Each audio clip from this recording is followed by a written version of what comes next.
ప్రభు యొక్క పరిశుద్ధ నామమునకు మహిమ కలుగునుగాక.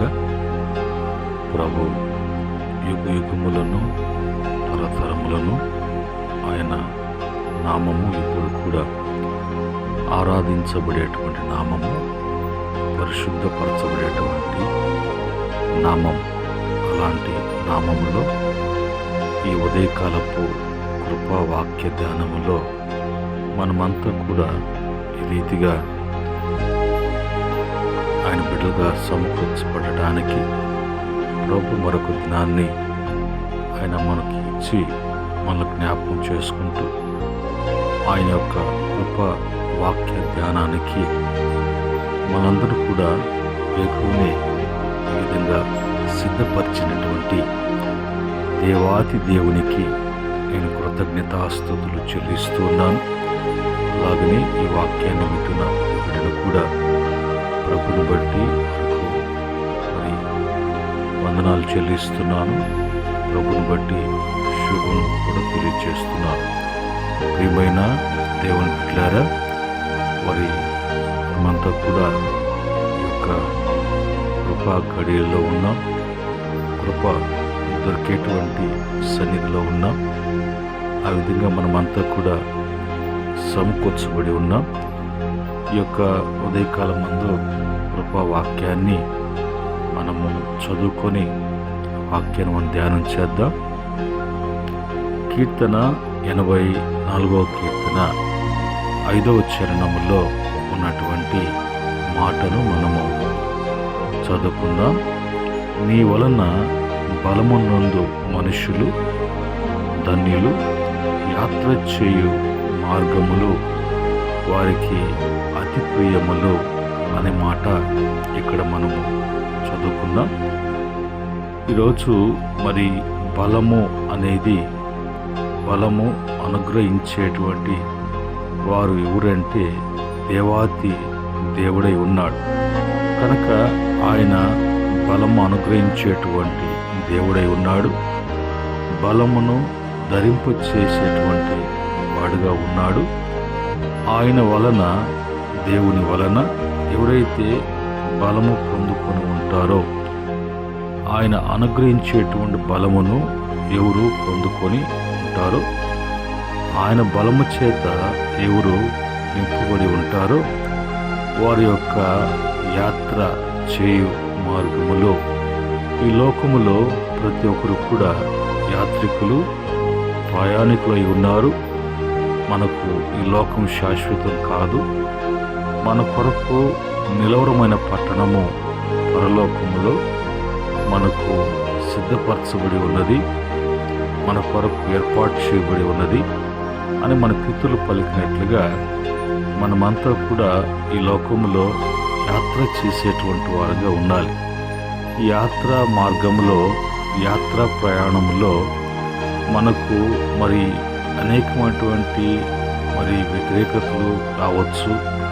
మనం ముందుకు సాగటానికి మనకి అభ్యంతరకరమైనటువంటి పరిస్థితులు కలగచ్చు. అయితే ఆయన వలన బలం ఎవరైతే మరి పొందుకుంటారో, కలిగి ఉంటారో, వాళ్ళు ఈ లోకములో తమ యాత్ర చేయటం అనేది, యాత్ర చేసి ముగించటం అనేది వారికి అతి ప్రియముగా ఉంటుంది.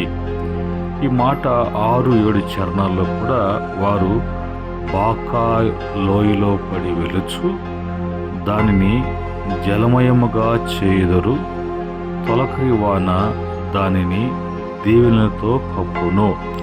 వాళ్ళు వెళ్ళేటువంటి ఆ యొక్క మరి మార్గములో అది బాకా లోయగా ఉన్నప్పటికీ కూడా వారు బలము కలిగి, బలము పొందుకొని దేవుని వల్ల వాళ్ళు ధన్యులైనటువంటి వారుగా వెళ్తున్నప్పుడు ఆ యొక్క లోయ జలమయముగా మార్చబడుతుంది. ఆ తొలకరి వాన అనేది దీవెనకరముగా, దీవెనలతో కప్పేదిగా ఉంటుంది అన్నట్టుగా వాక్యం సెలవిస్తుంది. అంత మాత్రమే కాకుండా వారు నానాటికి బలాభినందుచు ప్రయాణం చేదురు. వారిలో ప్రతి వాడును సియోనులో దేవుని సన్నిధిని కనబడును. చూడండి, ఈరోజు మరి దేవుని యొక్క బిడలకు ఆయన కృపను బట్టి, ఆయన దయా సంకల్పం బట్టి ఈ లోకంలోకి, మరి ఈ లోకంలో మనల్ని తీసుకొని వచ్చినటువంటి దేవుడు, ఈ లోకంలో మనము ఎందుకు పుట్టాము, ఎందుకు పెరుగుతూ ఉన్నాము, ఎందుకు జీవిస్తున్నాము, ఎవరి కొరకు ఈ జీవితము అంటే అవన్నీ కూడా దేవుని కొరకే, దేవుని వలన, దేవుని మహిమార్థమై మనం ఉన్నాము అనేది గ్రహించాలి. ఎప్పుడైతే ఆ గ్రహింపులోకి మనం వస్తామో తప్పకుండా మన జీవితాల్లో, మన దినాలు కానీ గడియలు కానీ మన జీవితంలో ముందుకు సాగుతున్నప్పుడు ప్రతి సందర్భంలో కూడా మనకు అలుపు అనేది, విసుక్కు అనేది ఏది కూడా లేకుండా సంతోషముగా వెళ్తున్నప్పుడు, మనం వెళ్తున్నటువంటి మన బాట అయినప్పటికీ కూడా అది బాట ఉన్నా బాట లేకపోయినా మరి ఆ ప్రభు యొక్క బిడలుగా ఆయన బలము చేత నడిపించబడుతున్నాము కనుక ఆ యొక్క బాకా లోయ అనేది కూడా జలమయముగా మార్చబడినట్లుగా, జలమయముగా మార్చబడటానికి ఆయన కురిపిస్తున్నటువంటి తొలకరి వాన మరి దీవెనగా మారుస్తాడు. దేవుని యొక్క బిడలకు ఆయన ఇచ్చేటువంటి మరి ఆ బలము అనేది నానాటికి అది అభివృద్ధి చెందుతూ ఏ ఒక్కరు కూడా మరి ఈ ప్రయాణంలో ఆగిపోకుండా, దిగజారిపోకుండా, తొట్టిల్లకుండా, తప్పు మార్గం పట్టకుండా, వెనుతిరగకుండా వారందరూ కూడా వాళ్ళు సియోనులో దేవుని యొక్క సన్నిధిలో కనిపించేటువంటి వారుగా ఉంటారు అనే మాటని మనకు దేవుని వాక్యం సెలవిస్తుంది ఉదయకాలమందు. కనుక ఈరోజు ఈ లోకంలో మనం జీవించేటువంటి మన జీవితాలలో బలము లేకుండా ఎవరు కూడా జీవించలేరు. బలము కలిగినటువంటి వారముగా, బలము పొందుకునేటువంటి వారముగా ఉన్నప్పుడే మనం సంతోషంగా ముందుకు సాగగలం. కనుక బలము అనుగ్రహించేటువంటి వాడు దేవుడే అని ఖచ్చితంగా మనం తెలుసుకోవాలి. కీర్తన 62వ కీర్తన 11వ చరణంలో బలము తనదని ఒక మారు దేవుడు సెలవిచ్చెను, రెండవ మారులు మరి ఆయన మాట నాకు వినబడేను అనే మాట. కనుక మరి ఆయన యొక్క బలమును గురించి వివరించాలి అంటే ఆయన యొక్క బలము చేత సముద్రులను పాయలుగా చేసినట్లుగా ఆయన బలాన్ని బట్టి మరి సృష్టి యావత్తు కూడా కలుగు చేయబడినట్లుగా ఆయన యొక్క బలాన్ని వర్ణిస్తూ నహూము గ్రంథములో మరి ఆ యొక్క గ్రంథకర్త రాస్తాడు. ప్రభు రాయించిన మాట ఏంటంటే నహూము గ్రంథం 1వ అధ్యాయం 3వ వచనముతో, యెహోవా దీర్ఘశాంతుడు, మహా బలము గలవాడు, ఆయన దోషులను నిర్దోషులుగా మరి ఎంచడు. యెహోవా మరి తుఫానులోను సుడిగాలోను వచ్చువాడు, మేఘములు ఆయనకు పాదధూళిగా ఉన్నవి అని అంట. ఎంత ప్రభావంతో కూడినటువంటి దేవుడై ఉన్నాడు. ఆయన యొక్క బలము ఎంతగా వర్ణించాలన్నా, వివరించాలన్నా అది ఊహ కందనటువంటి ఆయన బలాన్ని వర్ణించలేటువంటి పరిస్థితి. ఒకవేళ చూడాలన్నప్పుడు, సృష్టిని చూసినప్పుడు ఆ సృష్టి యావత్తు కూడా ఆయన యొక్క బలాన్ని, ఆయన ప్రభావాన్ని మనకు చూపిస్తూ ఉంటుంది. అందును బట్టి మనం ప్రభుని స్తుతిస్తూ ఉండాలి. అలాంటి బలము కలిగినటువంటి దేవుడు, అంత గొప్ప దేవుని యొక్క బిడలుగా ఆ బలము మనకి అనుగ్రహించబడాలి. అలాంటి బలము చేతనే మనము నింపబడి నడిపించబడాలి. మన యాత్రను ఆశీర్వాదకరంగా ముగించి ప్రభు మన కొరకు ఏర్పాటు చేయబడినటువంటి ఆ రాజ్యములోకి, ప్రభు మన కొరకు ఏర్పాటు చేసినటువంటి ఆ నివాసములోకి, ప్రభుతో కూడా యుగాలు మనం జీవించేటువంటి ఆ రాజ్యంలోకి మనం ప్రవేశించాలన్నా, ఆయన ఎదుట నిలబడాలన్నా బలము అనేది, దేవుడు మనకై అనుగ్రహించిన బలం అనేది తప్పక మనము పొందుకునేటువంటి వారుగా ఉండాలి.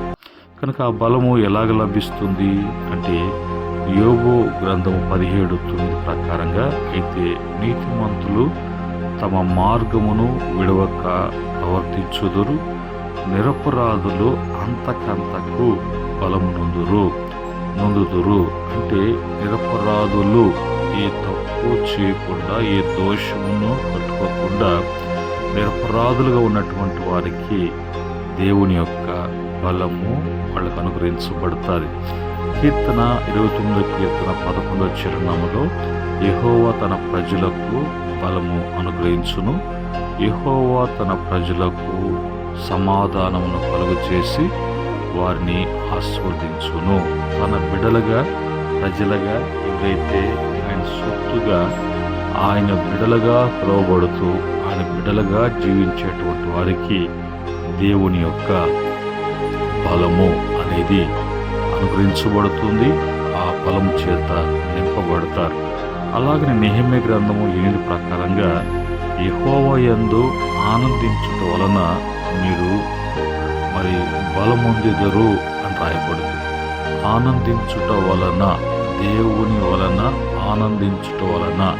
ఇదే మాట కీర్తన 1 కీర్తనలో యెహోవా ధర్మశాస్త్రమునందు ఆనందించుచు దివారాత్రంలో ధ్యానించువాడు ధన్యుడు, అతను నీటి యోరన నాటబడినటువంటి చెట్టుగా ఆకు వాడక తగు కాలమందు ఫలమించు చెట్టులే ఉంటుంది, కనుక అతను చేయనిదంతే కూడా సఫలమగును అనే మాట చెప్పినట్లుగా ఆనందించుట అంటే ప్రభు వాక్యము, ప్రభు ధర్మశాస్త్రము, మరి పరిశుద్ధమైనటువంటి బైబిల్లో ఏమి మన కొరకు రాయబడి ఉన్నదో ఆ పరిశుద్ధ వాక్యము మనకి ఏదైతే తెలియచేస్తున్నదో దానిలో దేంట్లో కూడా మరి అది దాని విషయంలో అభ్యంతరము అనేది కలిగి ఉండకుండా అవన్నిటి కూడా లోబడి వాటన్నిటిని కూడా అంగీకరించి, సమ్మతించి, అన్వయించుకొని ముందుకు సాగేటువంటి అనుభవము,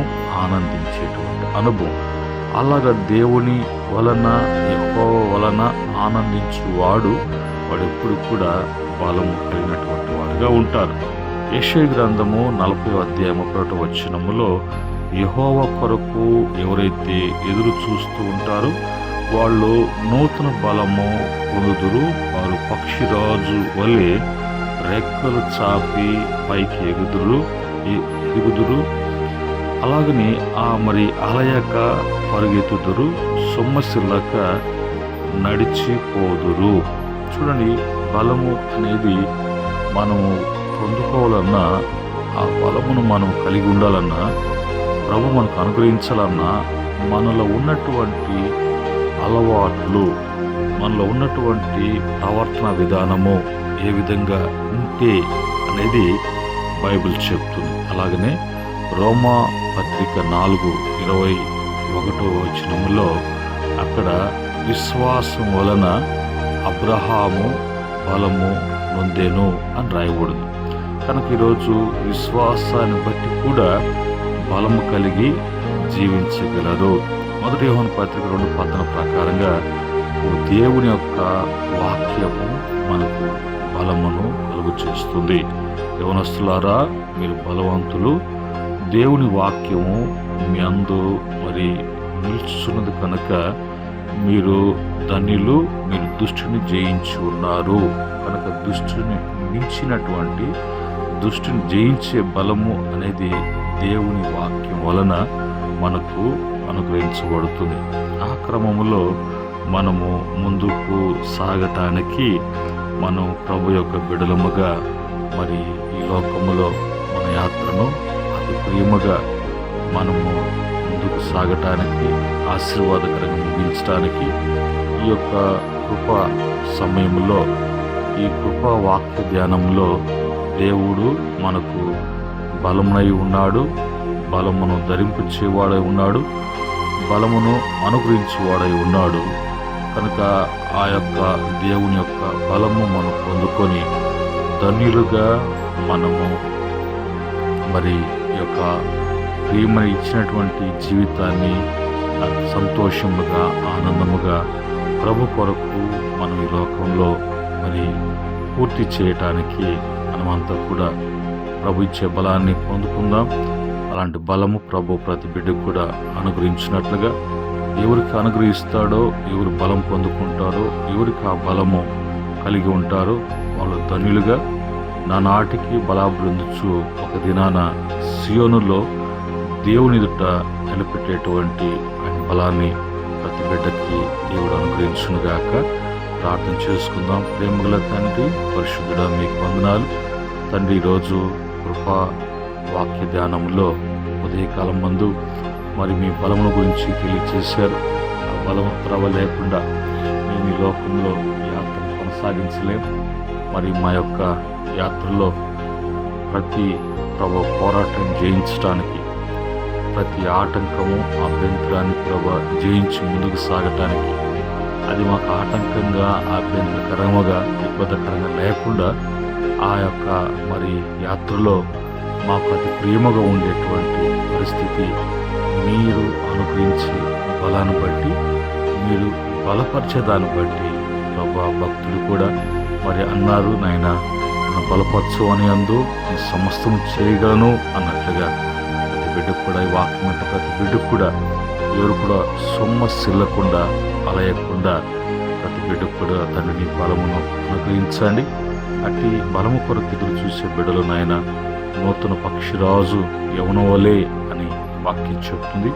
ఎప్పుడు కూడా ఆయన బలవంతుని చేతిలో బాను వంటి లాంటి పాత్రలుగా వాడబడటానికి మరి కృప దయచేయమని, ఉదయకాల కృపతో నిలబెట్టుకొని నింపమని, మహిమ తెచ్చుకోమని, తిరిగి మరొక దినములో కృప వాక్య ధ్యానంలోకి నడిపించమని, నీ కృపకు దయకు ప్రతి బిడ్డకు అప్పగిస్తున్నట్టు మహిమ తెచ్చుకోమని యేసుక్రీస్తు నామములు అడిగి వేడుకుంటున్నాము తండ్రి. ఆమేన్. పరమ తండ్రి దేవుని ప్రేమ, రక్షకుడు యేసుక్రీస్తు దివ్య కృప, పరిశుద్ధాత్మ యొక్క అన్ని సహవాసం వాక్యాన్ని వింటున్న ప్రతి బిడ్డకును వాక్యాన్ని బట్టి తమ జీవితంలో మరి నిర్ణయం తీసుకుంటున్న తన బిడ్డలకును సకల పరిశుద్ధులకు దాసులకును సదా తోడే నడిపించును గాక. ఆమేన్.